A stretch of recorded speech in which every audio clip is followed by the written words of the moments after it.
Habib, bagaimana jika seorang meninggal kemudian ibunya ridha? Apakah semua dosanya diampuni dan pasti selamat di akhirat, walaupun seandainya jika si mayit mempunyai tanggungan kepada orang lain? Kurang jelas. Jadi yang mati siapa? Ibunya apa ya? Ibunya ridho. Iya. Terus dia meninggal. Ibunya meninggal.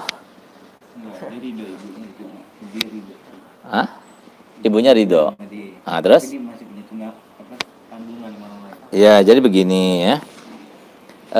Semua tasarrufnya Allah itu bukan berarti disamakan dengan tasarrufnya manusia ya. Memang di antara rahmat Allah Ta'ala ingin mendekatkan pengetahuan terkait dirinya yang terkait dengan kebesarannya, keagungannya, kehebatannya, kekayaannya dan sebagainya itu dengan apa yang kita ketahui di sekitar kita gitu. Sehingga Allah Ta'ala ciptakan malaikatnya. Apa Allah Ta'ala perlu kepada malaikat? Nggak perlu. Nah, sebagaimana orang yang kaya itu punya anak buah banyak. Ya kan? Nah, berarti Allah Ta'ala itu lebih kaya daripada mereka karena malaikat Allah itu lebih banyak. Nah, gitu loh. Gitu maksudnya. Jadi kita, berarti Allah itu hebat ya. Berarti Allah Ta'ala itu kaya ya. Berarti itu loh maksudnya. Tapi bukan semua yang dilakukan oleh Allah Ta'ala itu kemudian kita pikirkan seperti yang kita lakukan atau yang terjadi pada kita dengan kita. Enggak, gitu. Termasuk semacam ini. Jadi Allah Ta'ala melalui lisan Nabi kita Muhammad SAW telah menyampaikan suatu kabar gembira bagi mereka yang berbakti pada kedua orang tua. Siapa yang berbakti pada orang tua? Enggak pernah menyakiti hati orang tua. Selalu taat kepada orang tuanya. Selalu di dalam hatinya kedua orang tua. Ridho dia kepada kedua orang tua. Ya, bukan cuma ibu sama ayah sekaligus. Dia bakti kepada ibu, tapi kepada ayah dia durhaka, maka dia tidak dianggap bakti kepada orang tua.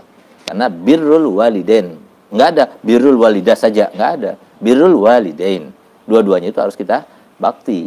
Jadi kita harus ambil ridho ibu, ya, lebih-lebih. Nah, tapi juga kita harus ambil ridhonya orang tua laki-laki, gitu loh. Sebagaimana itu nenek, kakek juga seperti itu. Nah, itu yang diajarkan oleh Nabi kita Muhammad, bukan cuma satu sisi. Bahkan banyak sekarang orang tua begitu cerai antara suami istri itu, kemudian anaknya itu diajari untuk kurang ajar kepada ayahnya, dibilang ayahnya sudah meninggal lah, gitu loh.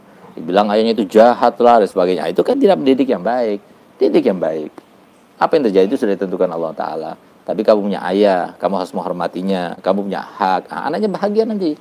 Nah, tapi kalau sudah dibikin anak tersebut untuk benci kepada ayahnya, maka nanti anaknya nggak bakal bahagia. Karena kebahagiaan itu tergantung kepada ridhonya orang tua.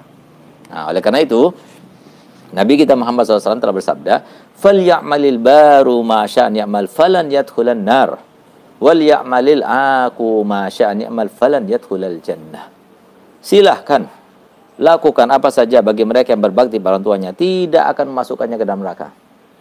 Dan silahkan lakukan apa saja daripada kebaikan bagi anak yang durhaka pada orang tuanya, tidak akan masuk ke surga. Dan silahkan lakukan apa saja anak yang berbakti kepada orang tuanya, tidak akan masukkannya ke dalam neraka. Jadi artinya apa? Walaupun dia punya tunggakan, walaupun dia punya hak kepada manusia, walaupun nanti Allah Ta'ala itu dengan caranya dia itu akan menawari. Seperti yang kita dengar daripada hadisnya Nabi Muhammad SAW, nanti di akhir hari kiamat itu semuanya pahala daripada amal kebaikan itu akan ditampakkan. Ini pahala sholatmu, ini pahala sedekahmu, ini pahala dan sebagainya. Tapi ada suatu pahala yang tidak ditampakkan. Nggak ada labelnya. Ditanya ini apa pahalanya? Ini pahala milikmu kalau kamu itu mau maafkan dia. Siapa dia? Oh, dia yang pernah menzalimi aku itu ya? Iya. Oh, kalau begitu aku maafkan, lebih baik supaya aku dapat ini. Nah, itulah diantara cara-caranya Allah supaya dia itu mendapatkan keridhaan walaupun dia itu masih ada tanggungan. Jadi seperti tadi itu. Nah, jadi nggak bisa diukur-ukur dengan cara kita itu berinteraksi dengan sesama. Tidak ya, nggak bisa. Nah, itu adalah karomnya Allah Subhanahu wa Ta'ala. Semoga dapat dimengerti.